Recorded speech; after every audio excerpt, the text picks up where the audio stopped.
Era un martes. Alta mar. 400 kilómetros de la costa más cercana. 4 hombres. Un tiburón de casi 400 kilos. Y un cuchillo.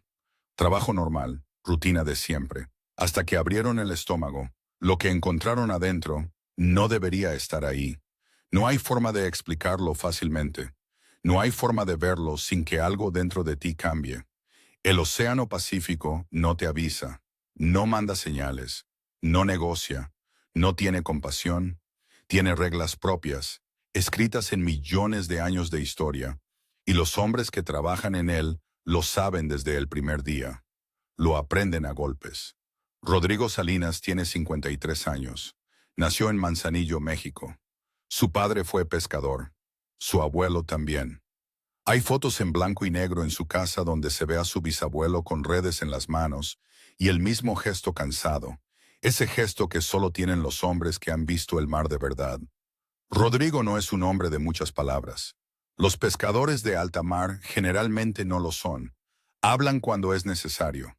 Y ese día, en el momento en que vio lo que había dentro de ese tiburón, ni siquiera encontró palabras. Imagen. El barco navegando. 3 hombres más en cubierta. Uno joven, 20 y tantos años, con auriculares puestos. Otro de mediana edad, con una cicatriz larga en el brazo derecho. El tercero, el más viejo, con barba blanca y movimientos lentos pero precisos, como alguien que no necesita apurarse porque ya sabe exactamente lo que hace. Con él viajan 3 hombres más. Ernesto, 27 años, el más joven de la tripulación. Es la segunda temporada que trabaja con Rodrigo. Estudió 2 años de ingeniería y los dejó porque el mar, según él, le paga mejor y le pide menos mentiras. Marco, 41 años. La cicatriz en el brazo es de un accidente con un cable de acero hace 6 años. Le arrancó parte del músculo. Volvió al barco 3 meses después. Y el viejo Celestino, 68 años.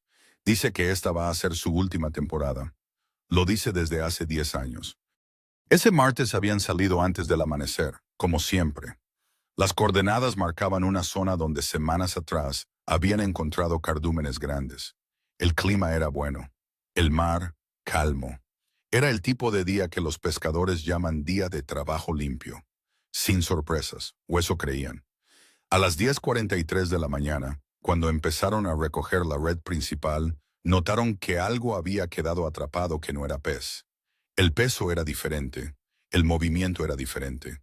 Y cuando vieron la aleta por primera vez, cortando el agua a unos 20 metros del barco, Celestino simplemente dijo, «Tiburón grande». Y se prepararon para lo que venía. ¿Qué tipo de animal era?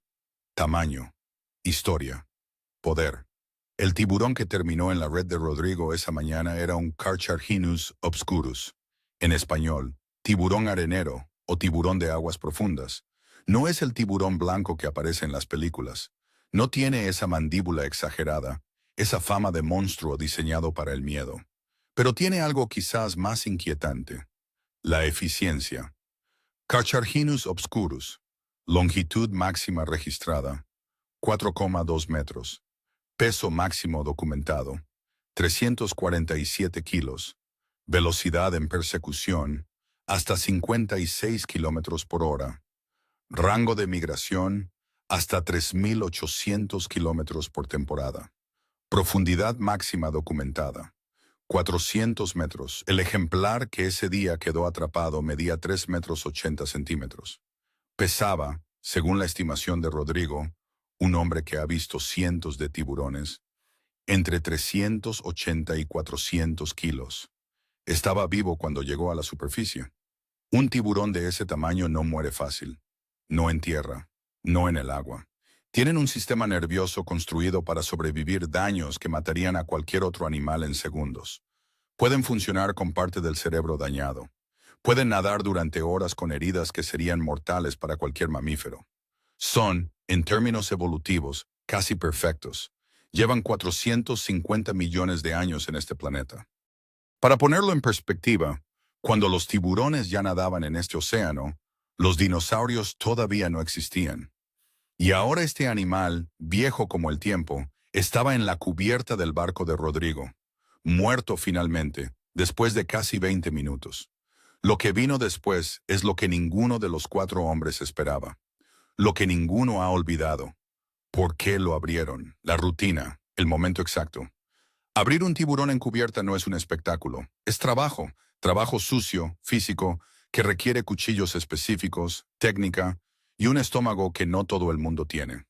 Los pescadores de alta mar que trabajan en zonas donde la pesca de tiburón está regulada o donde los tiburones caen accidentalmente en la red, tienen protocolos.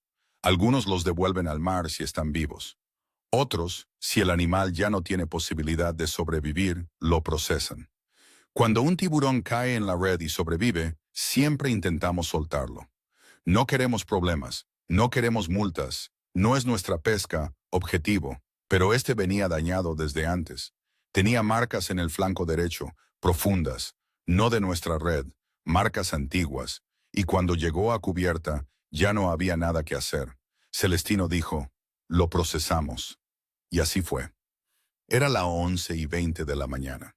El proceso estándar consiste en abrir el animal desde la mandíbula hacia la cola a lo largo del vientre, extraer los órganos en orden y separar las partes con valor comercial, aletas, hígado, carne blanca.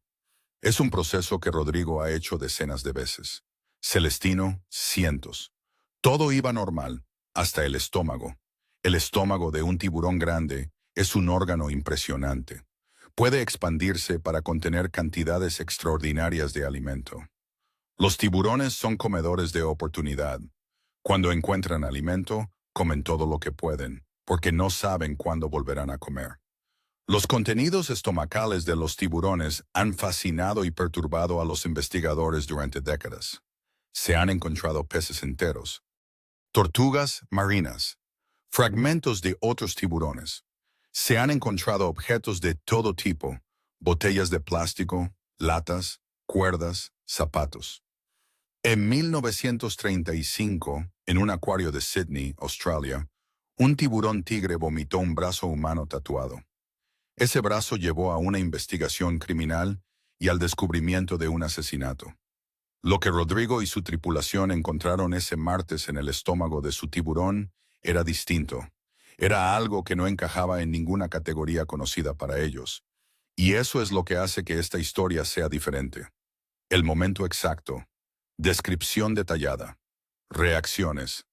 Marco fue el primero en notarlo. Estaba al lado de Rodrigo cuando llegaron al estómago. Rodrigo hizo el primer corte, y fue en ese instante preciso, cuando todo cambió. Yo he visto muchas cosas raras en el mar. Después de 20 años, ya no te sorprende casi nada. Un pulpo gigante, un pez que no conoces, basura de todo tipo. Pero cuando vi eso, me detuve. Le dije a Rodrigo, para un momento. Y él me miró como diciendo, ¿qué te pasa? Porque yo no soy de los que para. Dentro del estómago del tiburón había varias cosas, restos de peces parcialmente digeridos, una bolsa de plástico, fragmentos de lo que parecía ser cuerda de nylon azul. Y luego esto, un objeto sólido, aproximadamente del tamaño de un ladrillo, envuelto en lo que parecía ser material sintético, algo parecido a plástico industrial grueso, del tipo que se usa para empaquetar objetos de alto valor. El material estaba deteriorado pero intacto en su mayor parte, y estaba sellado. No era basura casual, no era algo que hubiera caído del barco sin querer. Alguien había puesto ese objeto ahí, lo había embalado con cuidado, y de alguna manera había terminado en el fondo del océano, donde un tiburón lo encontró antes que nadie más. El peso era inusual, más denso de lo que su tamaño sugería. Rodrigo lo levantó, lo dio vuelta. No había marcas visibles, ningún número de serie, ninguna etiqueta. Celestino se acercó, lo miró en silencio durante varios segundos y dijo algo que ninguno de los otros 3 esperaba. Yo he visto esto antes. Y aquí es donde esta historia se complica. Aquí es donde deja de ser una anécdota de pescadores y se convierte en algo más grande. Porque lo que Celestino había visto antes no lo había visto en el mar. Lo había visto hace 30 años. en un contexto completamente diferente, en un lugar que prefería no recordar, el pasado del viejo. ¿Por qué reconoció el objeto? El peso de la memoria.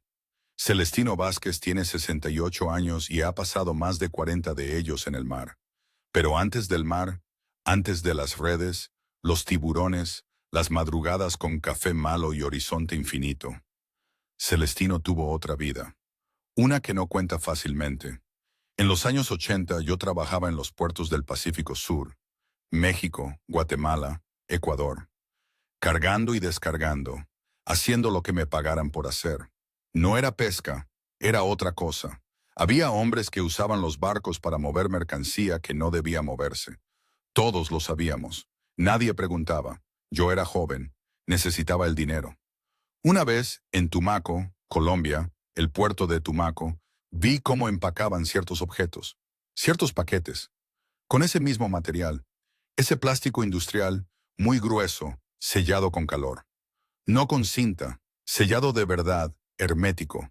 Me dijeron que era para que flotara sin absorber agua, para que si algo salía mal, el paquete sobreviviera, o para que si llegaba al fondo, tardara mucho tiempo en descomponerse. Se llama paquete fantasma.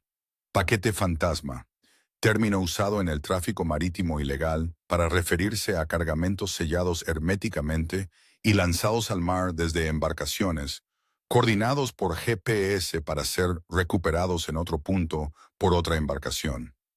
Si algo sale mal durante la transferencia, el paquete se hunde o deriva y puede permanecer en el fondo marino durante años. Es una técnica que existe desde hace décadas. Los carteles que operan en las rutas del Pacífico, especialmente entre Colombia, Ecuador, México y las costas de Centroamérica, han utilizado el océano como bodega invisible. Se lanzan paquetes al agua con pesos calculados para mantenerlos a una profundidad específica, con materiales que resisten la presión y la sal durante meses, a veces años, y se recuperan por coordinadas GPS en medio de la noche, en encuentros de barco a barco que duran menos de 10 minutos. Cuando algo falla, un barco interceptado, un aviso de la marina, un error humano, los paquetes quedan en el agua, a la deriva, en el fondo, esperando, y a veces, décadas después, alguien los encuentra, o algo los encuentra, como un tiburón de 400 kilos que pasó por el lugar equivocado en el momento equivocado. El contenido del paquete, la magnitud del hallazgo, las implicaciones. Lo que había dentro del paquete encontrado en el estómago de ese tiburón era, en términos simples, lo que cualquier persona con media hora de noticias podría imaginar. Pero la magnitud, la cantidad, la calidad, el estado de conservación después de lo que probablemente eran años en el océano, era lo que dejó sin palabras incluso a Celestino. Rodrigo tomó la decisión en segundos. No porque sea un hombre impulsivo. Al contrario, lo hizo porque lleva 32 años en el mar y sabe que hay momentos en los que pensar demasiado es más peligroso que actuar. Rodrigo a cámara. Lo primero que hice fue decirle a Ernesto que apagara la música y guardara el teléfono. Sin fotos, sin videos, sin nada. Luego llamé por radio, no a la guardia costera todavía. Primero a mi contacto en el puerto, alguien en quien confío hace 20 años. Le dije, necesito saber qué hago con esto. Así de simple. Él me dijo, llama a la autoridad, no lo pienses más. Eso es lo único que puedes hacer. Rodrigo tardó exactamente 40 minutos en tomar esa decisión. 40 minutos en los que el barco siguió su curso. Los 4 hombres se miraban en silencio, y el paquete estaba sobre la cubierta, envuelto de nuevo en una lona. Celestino, en ese tiempo, no dijo nada más, solo miraba el horizonte. A las 12:47 Rodrigo activó el canal de emergencia y contactó a la Secretaría de Marina Armada de México, División de Vigilancia Costera del Pacífico. Dio sus coordenadas. Explicó lo que tenían. La respuesta llegó en menos de 4 minutos. Mantengan posición, no toquen el objeto, no se muevan. Hay una patrulla en ruta. Los 90 minutos de espera, la tensión humana, el miedo real, 90 minutos. Eso tardó la patrulla naval en llegar. 90 minutos en los que 4 hombres en alta mar sabían que tenían sobre la cubierta algo que no debería existir. Algo que, si alguien más lo sabía, podría convertirlos en un problema. Y en esas rutas del Océano Pacífico, ser un problema tiene consecuencias que no se miden en tribunales. Yo no tenía miedo del paquete. Tenía miedo de lo que venía con él, ¿me entiendes? Porque ese paquete tiene dueño. Y ese dueño no sabe dónde está su paquete. Pero hay radios en el mar. Hay gente que monitorea canales. Hay ojos en todas partes. Yo estuve hora y media mirando el horizonte, esperando ver una lancha rápida acercarse. Y no sabía si iba a ser la Marina o los otros. El miedo que describe Ernesto no es irracional. Las rutas de tráfico marítimo en el Pacífico latinoamericano son territorios con reglas propias. Las organizaciones que operan en ellas tienen capacidad de comunicación, de monitoreo y de respuesta que en muchos casos supera a la de las fuerzas navales locales. Un barco pesquero que de repente se detiene en coordenadas estratégicas y activa un canal de emergencia es una señal que puede ser detectada por más de un radar. Tráfico marítimo de drogas en el Pacífico. Según la DEA, más del 90% de la cocaína que llega a Estados Unidos pasa por rutas marítimas del Pacífico o el Caribe. Se estima que entre el 80 y el 90% de los envíos nunca son interceptados. Los semisumergibles, narcos submarinos artesanales, pueden transportar hasta 8 toneladas por viaje. Los paquetes fantasma son usados como método de respaldo cuando los envíos principales fallan. Marco, el hombre de la cicatriz en el brazo, pasó los 90 minutos sentado en la proa con un machete en el regazo. No porque creyera que serviría de algo si llegaba alguien con intenciones serias, sino porque necesitaba tener algo en las manos para no volverse loco. Imagen. El sol moviéndose, el tiempo pasando, el mar siempre igual. A las 2:18 de la tarde, apareció en el horizonte la silueta de una patrullera naval. Rodrigo soltó el aire que llevaba 90 minutos reteniendo. Ernesto apagó su teléfono y lo metió en el bolsillo del pantalón. Celestino, que había estado callado todo el tiempo, dijo simplemente, «Bien hecho, Rodrigo». Y eso fue todo. La patrullera llegó con 6 efectivos navales y un agente civil que no se presentó con nombre, solo con una placa y un número de caso que Rodrigo todavía recuerda de memoria. El proceso fue rápido y metódico. Los 4 pescadores fueron separados e interrogados individualmente. Se les tomó declaración. Se fotografió todo. El paquete fue trasladado a la patrullera en una caja de seguridad. El agente civil, el que no dio nombre, me preguntó 3 veces si habíamos tocado el contenido, si lo habíamos abierto, si habíamos tomado fotos. 3 veces le dije que no. La tercera vez me miró directamente y me dijo, «Señor Salinas, lo que usted hizo hoy fue lo correcto. Y le conviene olvidarlo lo antes posible». Lo que la investigación reveló en los meses siguientes, información que llegó a Rodrigo de manera fragmentada a través de contactos en el puerto, fue esto. El paquete había estado en el agua un mínimo de 18 meses, según el análisis del material de sellado y el estado de degradación del exterior. El contenido correspondía a un envío que había sido reportado como perdido por agencias de inteligencia en la región durante una operación de vigilancia fallida en el año anterior. No era el único paquete, era parte de una serie de al menos 12, de los cuales solo 4 habían sido recuperados anteriormente. Lo que sabemos, el paquete estuvo aproximadamente 18 meses en el Pacífico. Era parte de una serie de al menos 12 paquetes. El tiburón probablemente lo confundió con una presa al detectar su olor y temperatura. La ruta de origen apunta a aguas internacionales entre Ecuador y las Islas Galápagos. El tiburón, según los biólogos marinos consultados para esta investigación, probablemente encontró el paquete en el fondo marino, donde había quedado depositado, posiblemente atraído por el olor a materiales orgánicos de descomposición del embalaje exterior. Los tiburones areneros frecuentan zonas de entre 50 y 200 metros de profundidad. El paquete, con el peso calculado para mantenerlo a esa profundidad, estaba exactamente en su zona de caza. Un encuentro accidental con décadas de historia detrás. El caso de Rodrigo y su tripulación no es único. Es, en realidad, parte de un patrón que los investigadores marinos, las agencias de seguridad y los oceanógrafos conocen bien, aunque raramente se habla de él en los medios principales.